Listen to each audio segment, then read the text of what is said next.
Assalamualaikum warahmatullahi wabarakatuh. Saya Alifa Cahyasinta Dewi izin mempresentasikan hasil diskusi dari kelompok kami, yaitu kelompok 5 mengenai tugas yang telah diberikan dengan materi sediaan inhalasi. Sebelumnya, saya akan memperkenalkan terlebih dahulu anggota dari kelompok kami.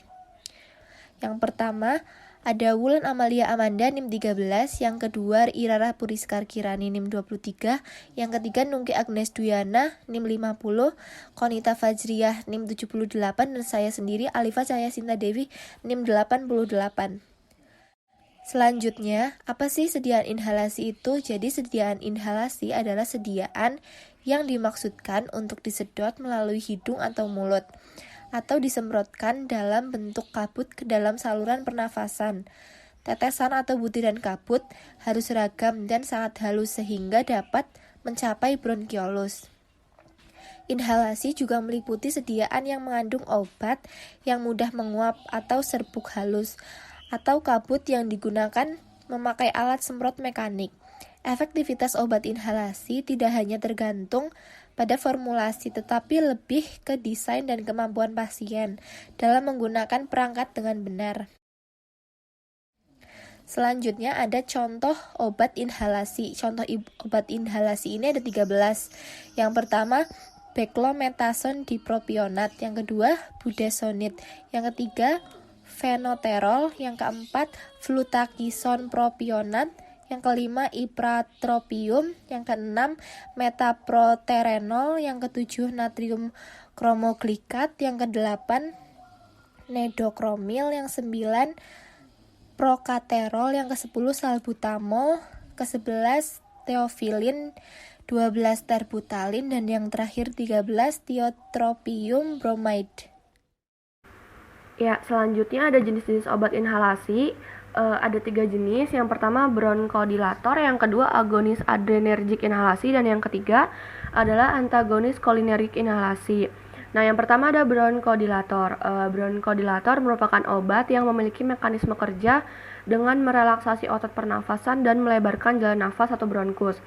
Umumnya bronkodilator ini digunakan pada penyakit-penyakit paru seperti asma dan juga penyakit paru obstruktif kronis atau yang biasa disebut PPOK.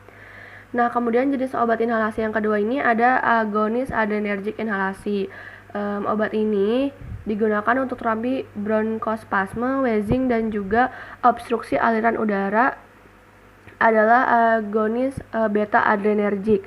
Penggunaan klinis dari agonis beta adrenergik ini biasanya diberikan melalui inhaler atau nebulizer, bersifat selektif beta 2 dan dibagi menjadi terapi kerja pendek dan juga kerja panjang.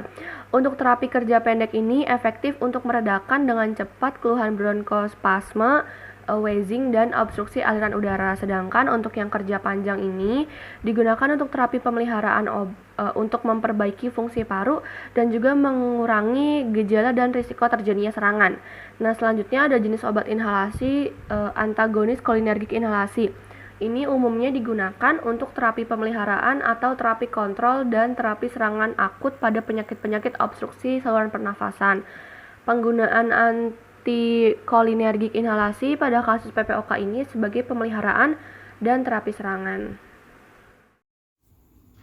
Selanjutnya ini ada macam-macam sediaan farmasi bentuk inhalasi. Yang pertama adalah metered dose inhaler atau MDI. MDI merupakan penggunaan inhaler yang paling banyak digunakan. Namun, paling banyak juga pasien yang salah menggunakan MDI ini. Propellen atau zat pembawa yang bertekanan tinggi menjadi penggerak menggunakan tabung aluminium atau kanister. Propellen yang biasa digunakan ialah chlorofluorocarbons atau CFC dan freon atau argon. Partikel yang dihasilkan oleh MDI adalah partikel berukuran lebih dari 5 nanometer. Cara menggunakan MDI ini yaitu, pertama, buka tutup MDI. Yang kedua, posisikan diri senyaman mungkin dengan duduk tegak atau berdiri. Yang ketiga, tarik nafas panjang selama 10 detik. Yang keempat, masukkan MDI ke dalam mulut, letakkan antara gigi dan segel dengan bibir. Yang kelima, selama nafas panjang 10 detik, tekan MDI. Yang keenam, setelah selesai digunakan, tutup MDI-nya kembali. Dan yang ketujuh, setelah itu berkumur dan pastikan obat tidak tertelan.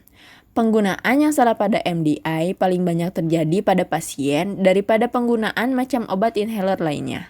Hal ini dikarenakan penggunaan MDI memerlukan teknik dan latihan. Kesalahan umum yang terjadi pada penggunaan MDI ini biasanya karena menghirup udara terlalu cepat, kegagalan untuk menahan napas selama 5-10 detik, kegagalan inspirasi dengan perlahan dan dalam. Selain itu juga menghembuskan nafas sebelum penggunaan inhaler, posisi yang salah dari penggunaan inhaler, dan urutan rotasi yang salah. Kesalahan penggunaan inhaler ini dapat mengurangi keuntungan yang maksimal pada pasien mengenai manfaat inhaler terhadap penyakitnya. Macam-macam inhalasi yang kedua yaitu ada metered-dose inhaler dengan spacer. Spacer atau ruang antara akan menambah jarak antara aktuator dengan mulut, sehingga kecepatan aerosol berasal dihirup menjadi berkurang dan akan menghasilkan partikel berukuran kecil yang masuk ke saluran respiratori yang kecil. Spacer ini dapat mengurangi pengendapan di orofaring. Kemudian yang ketiga ada dry powder inhaler. Dry powder inhaler adalah alat baru yang memiliki bermacam-macam bentuk sediaan. Dry powder inhaler merupakan alat inspiratory flow-driven portable yang mengantarkan formulasi dry powder atau serbuk kering melalui obat inhalasi ke dalam paru-paru. Obat berupa serbuk kering tersebut bisa murni atau dicampur dengan eksipien berukuran partikel besar, biasanya itu laktosa, sebagai serbuk pembawa. Dry powder inhaler secara umum lebih mudah digunakan dibandingkan dengan metered-dose inhaler karena menggunakan dorongan napas, tidak menggunakan gas propellant seperti metered-dose inhaler. Terdapat 3 jenis dry powder inhaler, diantaranya ada turbohaler, discus, dan handyhaler. Nah, yang terakhir ada nebulizer. Nebulizer adalah sebuah alat yang digunakan untuk memasukkan obat dalam bentuk uap lalu dihirup ke dalam paru-paru. Nebulizer biasanya digunakan untuk pengobatan asma, PPOK, dan penyakit pernapasan lainnya. Contoh produk nebulizer itu ada Mouthpiece dan Max. Selanjutnya, keuntungan pengobatan dengan rute inhalasi. Pengobatan gangguan pernapasan dapat diberikan melalui berbagai cara, salah satunya yaitu inhalasi. Kelebihan pemberian medikasi langsung ke jalan napas atau inhalasi yaitu 1. Efek langsung ke target pengobatan di saluran pernapasan. 2. Waktu kerja bronkodilator lebih cepat bila diberikan inhalasi daripada oral. 3. Efek sistematik minimal atau lebih ringan dibandingkan dengan obat yang diberikan secara sistematik. 4. Terapi dengan obat inhalasi cenderung tidak menimbulkan nyeri dibandingkan obat yang diberikan melalui injeksi dan lebih nyaman. 5. Relatif mudah digunakan dengan petunjuk yang benar. Selanjutnya, keterbatasan pengobatan dengan rute inhalasi. 1. Sulit bagi beberapa orang untuk berkoordinasi, terutama anak kecil, cacat mental, dan orang usia tua atau lansia.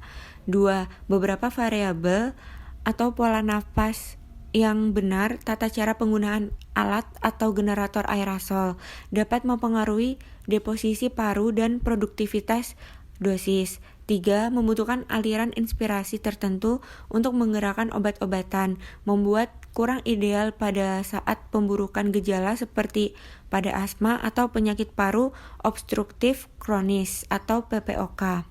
4. Dosis yang tepat sering tidak tercapai sehingga dapat terjadi kekurangan atau sebaliknya.